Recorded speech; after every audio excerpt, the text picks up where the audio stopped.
छत्रपती शिवाजी महाराज जयंती सबंध देशात मोठ्या उत्साहात साजरी केली जाते। परिसरात शिवजयंती निमित्त विविध कार्यक्रमांचे आयोजन करण्यात आले। भुसावळ स्टेशन नजीक छत्रपती शिवाजी महाराज यांच्या पुतळ्यास हारपुष्प घालून अभिवादन करण्यात आले। यावेळी वस्त्रोद्योग मंत्री नामदार संजय सावकारे, उद्योगपती नगरसेवक पिंटू कोठारी, शिवजयंती अध्यक्ष राज पाटील, उमेश नेवाडे, संतोष दाढी, राजेंद्र आवटे, राजू नाटकर, बोधराज चौधरी, रमेश मकासरे, रवी सपकाळे, राहुल तायडे, किरण कोलते, युवराज लोणारी यांच्यासह मोठ्या संख्येत शिवप्रेमी उपस्थित होते। कधी नव्हे ते यावर्षी छत्रपती शिवाजी महाराजांची जयंती ही अख्ख्या देशात साजरी केली जाते।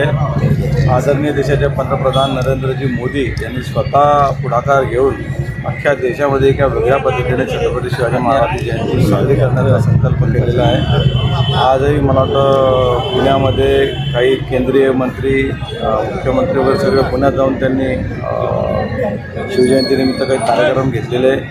संपूर्ण देशामध्ये छत्रपती शिवाजी महाराजांची जयंती उत्साहात साजरी करावी असे केंद्राकडून निर्देश आलेले आहे। आमच्या इथे तर सगळे शिवभक्त आम्ही सगळे साजरे करतोच, परंतु यावेळी केंद्र सरकारने विशेषतः इंटरेस्ट घेऊन अख्ख्या भारतामध्ये छत्रपती शिवाजी महाराजांचे विचार सगळ्या जगाला समजावे म्हणून मोठ्या प्रमाणामध्ये जयंती साजरी केली। महाराजांनी सर्व जाती धर्मियांना सोबत घेत स्वराज्याची स्थापना केली। त्याच पद्धतीने या भुसावळात आणि या परिसरामध्ये सर्व धर्मियांची एकजूट होत आजचं हे पर्व या ठिकाणी साजरं होत आहे। यापुढे याला व्यापक स्वरूप देण्याचा आमचा मानस आहे। छत्रपती शिवाजी महाराज यांचा जन्मदिवस, हा जन्मदिवस हा मोठ्या स्वरूपामध्ये आणि महोत्सव म्हणून साजरा होतो। हा फक्त महाराष्ट्रापुरता नाही, देशापुरता नाही, तर देशाच्या बाहेरही या ठिकाणी मोठ्या जल्लोषाने साजरा होतो। छत्रपती शिवाजी महाराज यांनी जे स्वराज्य स्थापन केलं ते स्वराज्य स्थापनच केलं नाही, परंतु ते सुराज्य कसं होईल अशा भावनेने शिवाजी महाराजांनी जे राज्य केलं ते सर्वसामान्य सगळ्यांसाठी केलं आणि सगळ्यांना न्याय देण्याचा प्रयत्न केला। जातीपुरते किंवा एखाद्या समाजापुरते मर्यादित होते।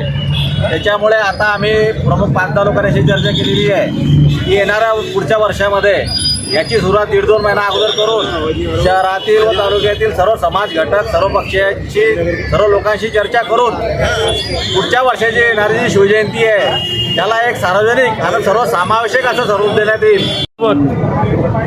राजे छत्रपती शिवाजी महाराज यांच्या जयंतीनिमित्त मी सर्वांना हार्दिक शुभेच्छा देतो आणि महाराष्ट्राचे कॅबिनेट मंत्री संजय भाऊ सावकारे यांना एक राष्ट्रवादी काँग्रेस पार्टी विनंती करतो की त्यांनी छत्रपती शिवाजी महाराजांचा जो पुतळा आहे या ज्यांनी बसवला त्यांचे मी आभार मानतो, पण नाहाटा कॉलेज चौफुल्लीवर जर हा पुतळा संजय भाऊच्या माध्यमातून झाला तर येणेकरून भुसावळच्या बाहेरील लोकांना या पुतळ्याचं दर्शन होईल, ही आमची राष्ट्रवादीची विनंती आहे। अखंड महाराष्ट्राचे आराध्य दैवत छत्रपती शिवाजी महाराजांची 395 जयंती आम्ही भुसावळकर साजरी करत आहोत।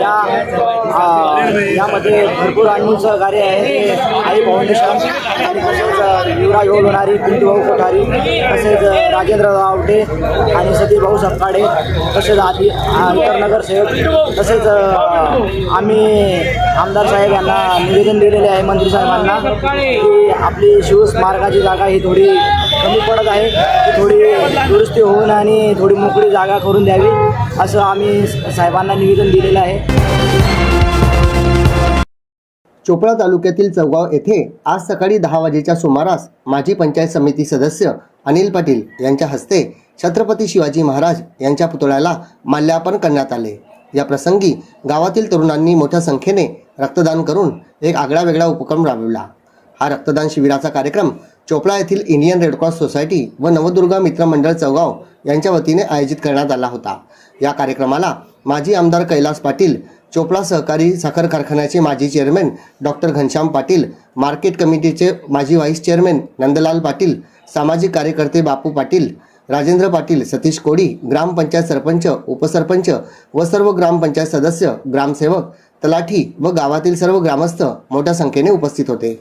शिवजयंतीच्या निमित्तानं साऱ्या शिवभक्तांना शुभेच्छा देऊन महाराष्ट्रामध्ये आज मोठ्या प्रमाणावर शिवजयंती साजरी केली जाते। त्याचप्रमाणे जळगाव जिल्हा चोपडा तालुक्यामध्ये सुद्धा संध्याकाळी भव्य दिव्य असे शिवजयंतीच्या निमित्ताने कार्यक्रम साजरा केला जाणार आहे। त्याच पद्धतीनं ग्रामीण भागात बऱ्याच ठिकाणी कार्यक्रम साजरा होतो आहे, पण एक आदर्श शेवगाव वासियांकडून घ्यावा असं मला या ठिकाणी वाटतं. प्रत्येक शिवजयंतीला ते ब्लड डोनेशनचा रक्तदानाचा कार्यक्रम करतात. ते 7वं वर्ष त्यांचं या ठिकाणी आहे. हा उपक्रम खरोखर प्रत्येकाने जर राबवला तर गोरगरीब पेशंटला अतिशय चांगल्या पद्धतीने फायदा त्या ठिकाणी होईल किंवा जीवदान मिळेल असंही बोललं तरी चुकीचं ठरणार नाही.